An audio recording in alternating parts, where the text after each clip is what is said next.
Casey Wilson, welcome to my bed couch on Live from Bed. Hi, I'm so happy to be here and even more thrilled to be in bed doing a podcast. We're in couch bed. I mean, I don't have shoes, I don't have socks on. I feel right at home. And here. you're with Taco, like you've gotten the full cozy vibe. I'm definitely getting the full cozy vibes. I got the Christmas tree here. Yeah. I love it. I love your house. Thank you. Full transparency, I made this bed fortress for my birthday.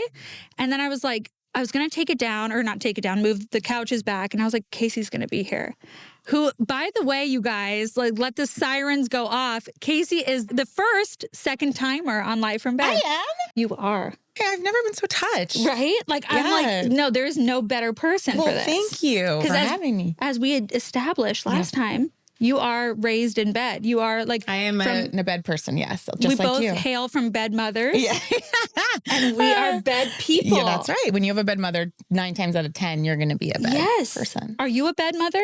Yes, of course. Oh my God. Okay, so wait, how do we incorporate that like into our kids' childhood? Because like I need to know. It's so hard because so many other moms, we were just talking about this with moms, like are like on the floor playing with their kids. And I'm like, it's definitely harder to play from bed, you know? Right. But I make it work. Yeah. And I do a lot of things with my little 2-year-old where I'm like, let's see if you can get up here all by yourself. Try to make it fun for her. And then when she's up there, I'll do anything to try to keep her. Right. So it's ultimately very stunting for her. Yeah, I can imagine. But like, I'm making it work. I think being a child of a bed mom is actually great. Last night, I got both my sons, 7 and 9, on either side of me. We're cozied up on the couch, but of course my couch is basically a bed. Yeah. Christmas tree on. We're watching Father of the Bride together. I'm crying my eyes out. I was like, if I'm looking for more happiness, you're like, I won't find it. Like, this is it. You won. Yeah. Period. I was like, to have them both in here watching Father of the Bride with me. Oh my God. And they're like, they're bed people. Like, that's where they probably come to for comfort. They do. My husband finds it strange that we're in bed all the time.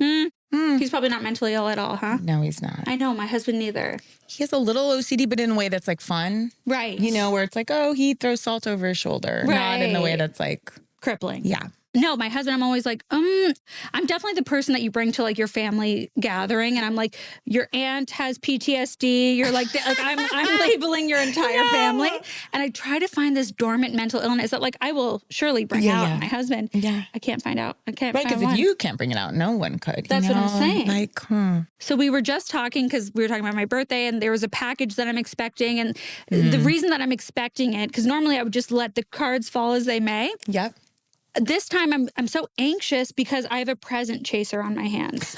Okay, whatever is the present. No, that is TM, by the way. TM. You told me what this is. This is like a Seinfeld episode. Like, what is a present chaser? Please tell everyone. Okay, so there are present chasers. There are people that get you a gift and then they like just let like fate, do whatever. They're like, I already did the good deed. It's going to get to her eventually. Then there are present chasers who like text you like, oh my God, the tracking says it's going to be there today. So like, not only do you have to thank them for the present, you have to like thank them leading up to it. Then you have to work to get the present. Right. And working my fucking ass off. You are. You're lying here in this bed. Yeah. Working so hard. Yeah. Trying to tell everyone to open the door for you. Right. That's messed up that you have to do this work. Like, happy birthday to me. But I do have so many relatives that do this. I'm like, guys, the present is to not contact me ever. Please. Or send anything. Right.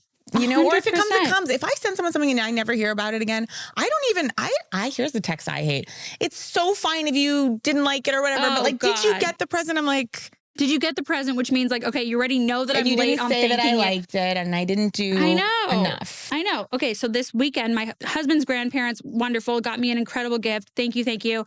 I wanted to call them at one point. My husband was like, I don't feel like talking to my grandparents right now. Fine.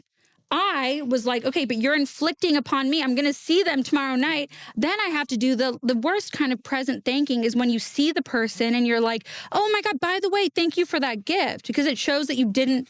It's like it didn't even make any impression on me whatsoever to do anything. And the only thing that jars me out of me hating that gift is seeing you. It's like, exactly. Yeah, it's rude. Present chasers, I had them for my wedding. I have them for my birthday. Ugh. It's like you are literally not even holding my hand. You have handcuffed my hand. I also hate people that drop off food that they've made. Oh. Don't do it. Oh, it's not not like, it's nice. hot. You got to do it now. It's not nice, and I don't believe anybody wants it. And I'm sorry to say it, and that might just be very unrelatable and rude for me to say. No, I'm so happy you said that. It's always like, is the gate open? And are you going to be there? And tell me when you're this and tell me when you're going to be that. I'm like, I don't want to be tracked. Like when I would have kids, I think a gift card, all I'm going to say is like a Postmates is like, let someone do that eat on their own time. Okay, wait, that's so true. Because you do hear often that like for new moms, you should get them like fresh whatever cooking thing. I don't cook or bake. I don't do anything productive like that. Yeah. So I would always like Postmate it and then like bring it to their house or like no, Postmate but then it's like, here's the crock pot. And when can I get that back? And can I swing back and get it? It's a multi-step process. No. Yes? No. And by the way, if anyone has baked for me, thank you so much. And I do really appreciate it. And I'm bitter because I can't do the same for anyone. But don't chase me. Don't make people work for gifts. That's the thing my friend and I have been saying for years.